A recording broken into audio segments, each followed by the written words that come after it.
သားသူတွေဘယ်လိုတက်တာပါလဲ 我今年我大今年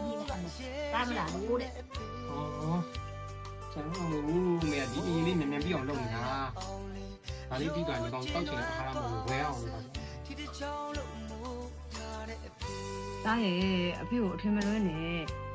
တားနာလေးမှာအမေဒီလိုအချိန်ပြည့်ပြုစုနေအောင်လို့အဖေကအပြင်မှာပတ်စံထွက်ရှာနေရတာငါသားရဲ့နော် ရှေးကနေမြဲရက်ခါလေးကောင်းမရှင်ကိုလို့တားလေးစီယိုလို့ကာရထားတဲ့ဖေကြမ်းတမ်းတဲ့လက်စုံနဲ့နူးညံ့စွာထွေးပွေကားလေးဆုံး